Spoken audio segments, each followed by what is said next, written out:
My name is Nick Brand. I'm the Director of Corporate Programs at the Chicago Council on Global Affairs, and thank you all for joining us this evening. I'd like to take this opportunity to welcome George Friedman to the Chicago Council. I believe it's his first time here, so thank you so much for being with us.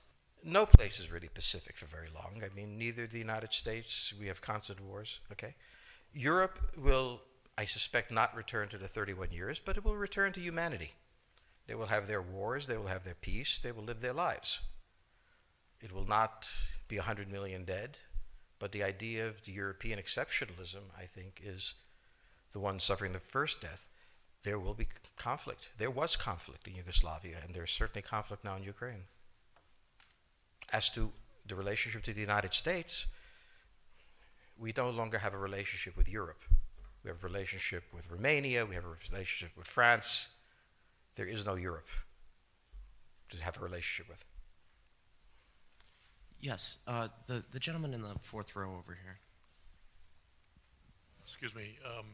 By the way, I'm a subscriber. Thank you. Is Islamic extremism really the major threat to the United States, and will it die on its own, or will it keep growing? It is a problem to the United States. It is not an existential threat. It has to be dealt with, but it has to be dealt with proportionately. We have other foreign policy interests. So, the primordial interest of the United States, over which for a century we have fought wars, the First, Second Cold War, has been the relationship between Germany and Russia, because united they are the only force that could threaten us, and to make sure that that doesn't happen. If you're a Ukrainian, is essentially reach out to the only country that will help you, which is the United States. Last week, 10 days ago, General Hodges, Commander U.S. Army Europe, visited Ukraine.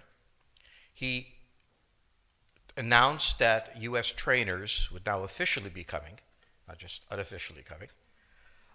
He actually pinned medals on Ukrainian fighters, which by protocol of the military is not the way. Foreigners don't get to pin on, medals, but he did, showing that this was his army.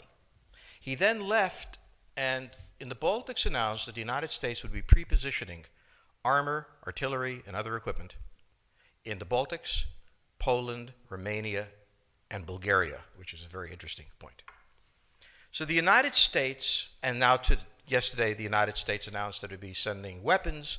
Tonight, of course, they denied it, but they are. The weapons will go.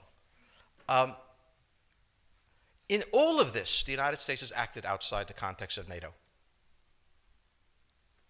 Because NATO has to have a 100% vote. Any one country can veto anything. And the Turks will veto it just for giggles. The point is that the United States is prepared to create a cordon sanitaire around Russia. Russia knows it. Russia believes that the United States intends to break the Russian Federation.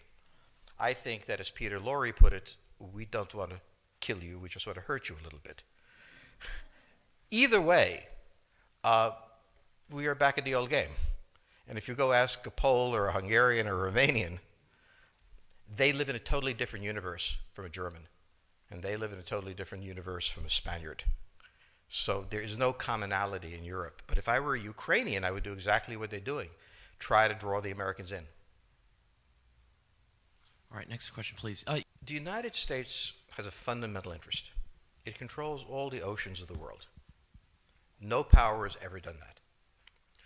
Because of that, we get to invade people and they don't get to invade us. It's a very nice thing. Maintaining control of the sea and control of space is the foundation of our power.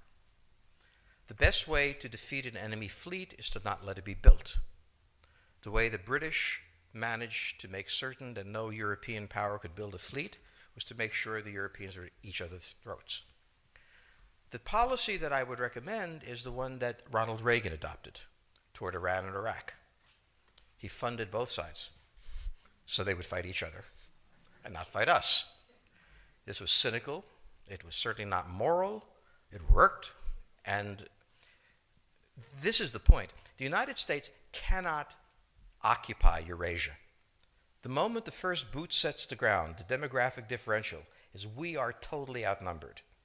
We can defeat an army. We cannot occupy Iraq. The idea that 130,000 men would occupy a country of 25 million, well, the ratio in New York of cops to citizens was greater than we had deployed in Iraq.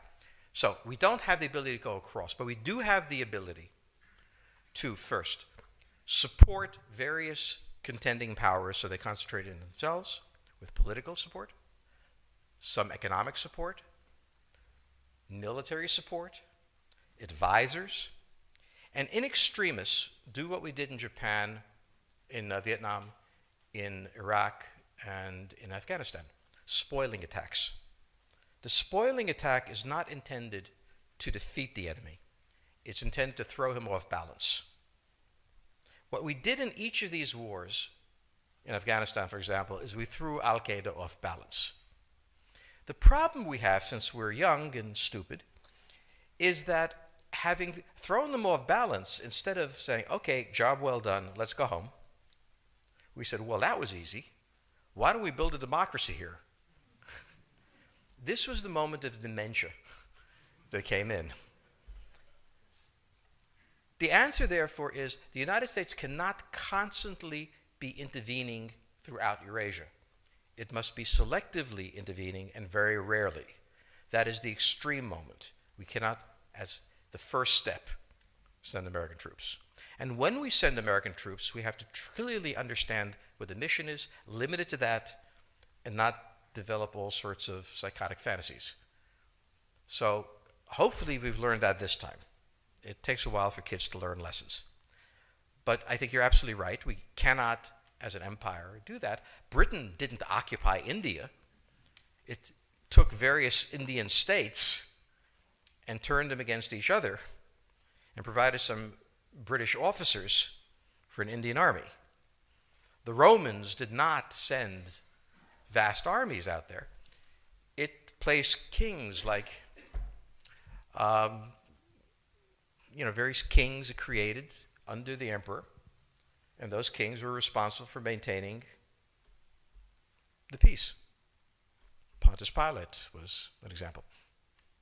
So empires that are directly governed by the empire, like the Nazi Empire, fail. No one has that much power.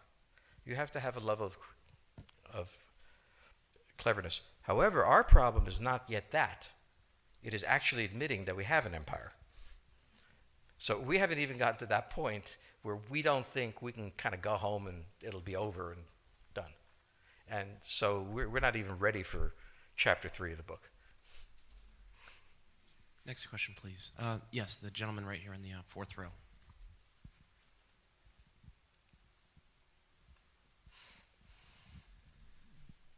So I infer from your comments that the euro as the currency will not survive. The question on the table for the Russians is, will they retain a buffer zone that's at least neutral? Or will the West penetrate so far into Ukraine that they're 70 miles away from Stalingrad and 300 miles away from Moscow? For Russia, the status of Ukraine is an existential threat. And the Russians cannot let go. For the United States, in the event that Russia holds onto the Ukraine, where will it stop? Therefore, it's not an accident that General Hodges, who's been appointed to be blamed for all of this, is talking about prepositioning troops in Romania, Bulgaria, Poland, and the Baltics. This is the intermarium, from the Black Sea to the Baltic, that Pilsudski dreamt of. This is the solution for the United States.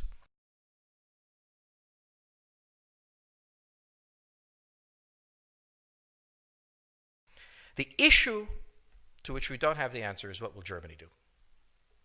So the real wild card in Europe is that as the United States builds this cordon sanitaire, not in Ukraine, but to the west, and the Russians try to figure out how to leverage the Ukrainians out, we don't know the German position. Germany is in a very peculiar position. Its former Chancellor Gerhard Schroeder is on the board of Gazprom. They have a very complex relationship to the Russians. The Germans themselves don't know what to do. They must export. The Russians can't take up the export. On the other hand, if they lose the free trade zone, they need to build something different. For the United States, the primordial fear is Russian capital, Russian technology, German technology and German capital, Russian natural resources, Russian manpower, as the only combination that has for centuries scared the hell out of the United States. So how does this play out? Well, the U.S. has already put its cards on the table. It is the line from the Baltics to the Black Sea.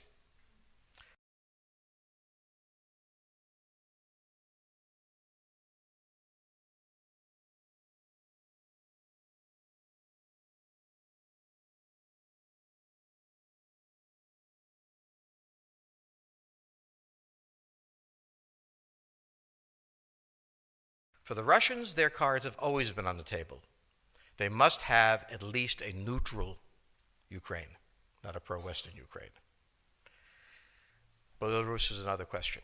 Now, whoever can tell me what the Germans are going to do is going to tell me about the next 20 years of history. But unfortunately, the Germans haven't made up their mind. And this is the problem of Germany always.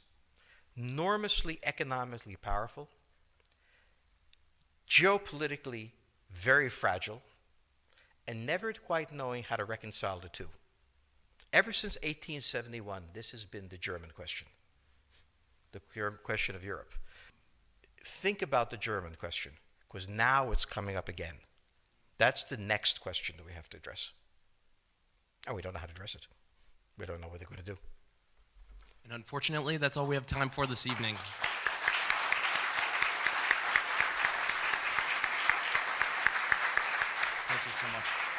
Thank you so much, George Friedman. He'll be signing copies of his book in the rear of the room.